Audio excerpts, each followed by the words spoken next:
wabarakatuh. Shalom, Om Swastiastu, Namo Buddhaya, Salam Kebajikan. Tapi pun, saya dari kelompok 3 mata kuliah instrumentasi biomedis akan menjelaskan tentang alat yang kami buat yang berjudul Rancangan Sistem Monitoring Berbasis Sensor PPG untuk Analisis Respon Fisiologis Tubuh.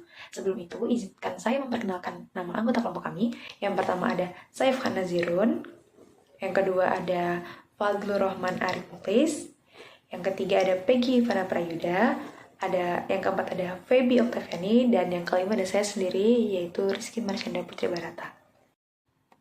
Baik, sekarang akan masuk ke penjelasan tentang teori instrumen dari alat yang kelompok kami buat. Jadi, alat yang kami buat itu merupakan sensor PPG atau fotoplatismografi. Pada percobaan ini, kelompok kami merancang alat yang dapat mendeteksi respon fisiologis tubuh terhadap stres dengan menggunakan sinyal fisiologis yang menjadi pendekatan untuk memantau kondisi fisiologis seseorang. Tujuan dari percobaan kami ini adalah menyediakan solusi monitoring detak jantung yang efisien dan juga terjangkau dan cocok juga untuk aplikasi medis. Percobaan dan pengujian ini dilakukan untuk mengevaluasi kinerja sensor dalam kondisi yang bervariasi, seperti pada posisi sensor dan saat gangguan gerakan. Jadi pada sensor fotoplatismografi atau PPG, ini memanfaatkan komponen LED inframerah yang dapat memancarkan cahaya ke kulit, serta menggunakan komponen fotodioda yang mendeteksi perubahan cahaya yang diperlukan akibat variasi volume darah saat jantung berdetak. Dalam percobaan ini, kelompok kami menggunakan IC LM358 yang merupakan OM atau Operational Amplifier yang digunakan untuk memperkuat sinyal analog yang dihasilkan oleh sensor PPG. Sinyal tersebut kemudian dapat diproses menggunakan rangkaian filter untuk mengurangi noise sebelum nantinya dikonversi menjadi data digital menggunakan microcontroller. Data yang diperoleh tadi dapat digunakan untuk menganalisis parameter seperti detak jantung, tingkat stres, atau juga respon tubuh terhadap aktivitas fisik. Sinyal PPG ini selanjutnya akan diolah menggunakan filter high pass filter dan juga low pass filter.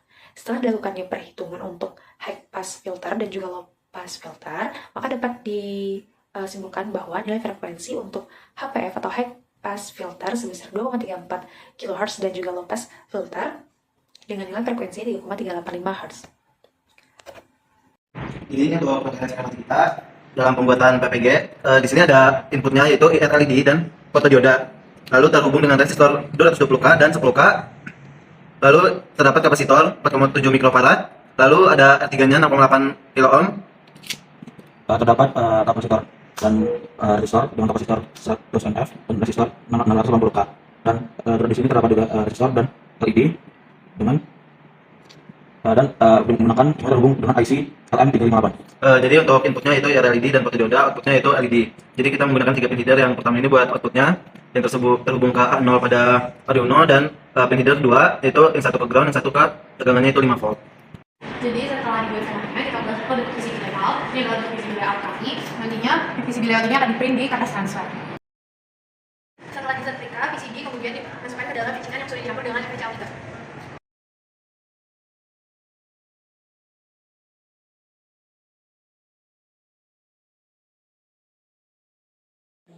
Setelah membahas tentang teori instrumentasi dari alat PPG atau sensor PPG yang kelompok kami buat, selanjutnya akan masuk ke tahap penjelasan ke teori skematik.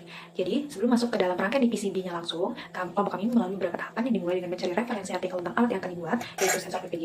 Setelah didapatkan referensi tersebut, lanjut ke tahap software Proteus, di mana pada tahap ini kelompok kami merangkai rangkaian sensor PPG ini atau fotoplatismografi dengan menggunakan komponen-komponen seperti IC LM358, pin header, IR LED, fotodioda, resistor 220 kilo ohm, 10 kilo ohm, 6,8 kilo ohm, 47 kilo ohm, 680 kilo ohm, kapasitor 4,7 mikrofarad dan kapasitor 100 mikrofarad yang disusun untuk mendeteksi perubahan sinyal optik akibat aktivitas jantung. Jika sudah melakukan rangkaian, maka rangkaian tersebut dapat disimulasikan untuk bisa memastikan fungsionalitas dan juga akurasi rangkaian sebelum dilanjutkan ke tahap selanjutnya. Sebelum masuk ke tahap pembuatan PCB layout, dilakukan terlebih dahulu membuat rangkaian di breadboard agar bisa memudahkan dalam pengaplikasian ke PCB polos. Jika sudah, maka lanjut ke tahap pembuatan PCB layout untuk nantinya di-print dan juga ditempel pada PCB. Pada tahap ini, desain fisik jalur koneksi komponen dirancang sesuai skema awal. Setelah selesai, pada PCB layout dilakukan pengaprintan dengan menggunakan kertas khusus yaitu kertas transfer. Dengan menggunakan kertas transfer, itu dapat memudahkan untuk pengaplikasiannya pada PCB nantinya. Dan jika menggunakan kertas transfer ini, dia juga dapat mentransfer jalur hingga 0,2 mm. Setelah dilakukan pengaprintan, tahap selanjutnya yaitu cetak hasil print PCB layout ke PCB polos dengan menggunakan setrikaan agar hasil dari print PCB layout tersebut bisa menempel pada PCB polos. Durasinya kurang lebih sekitar 30 sampai 1 jam. Jika sudah menempel pada PCB polos, bilas PCB tersebut dengan air secara perlahan untuk menghilangkan sisa kertas transfer yang menempel pada PCB tersebut. Kemudian, siapkan larutan FHCl3 untuk proses etching pada PCB. Lakukan etching ini sampai warna pada PCB polos berubah menjadi kuning dan jalur mulai terlihat jelas. Jika sudah, lanjut ke tahap pengeboran. Sebelum itu, hasil dari etching tadi, PCB tersebut diamplas terlebih dahulu agar menghilangkan sisa-sisa etching yang tadi. Setelah itu dilakukan pengeboran di bagian titik atau ujung-ujung jalur pada PCB yang sudah ditentukan di Pateus tadi. Setelah pengeboran selesai, dilakukan pemasangan komponen dan lakukan penyolderan pada komponen terhadap PCB. Setelah semua tahap ini selesai, lanjut untuk dilakukan pengukuran dengan multimeter. Selanjutnya, dilakukan kalibrasi dengan menggunakan osiloskop untuk melihat adanya sinyal yang muncul dari hasil pembuatan sensor PPG atau seismografi.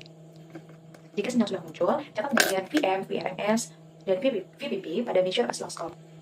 Itu tadi merupakan penjelasan dengan menggunakan PCB polos untuk membuat sensor PPG. Nah, kelompok kami membuat sensor PPG ini dengan menggunakan PCB bolong. Jika menggunakan PCB bolong, maka komponen langsung dapat dipasangkan dengan mudah sesuai dengan lubang yang ada pada rangkaian PCB.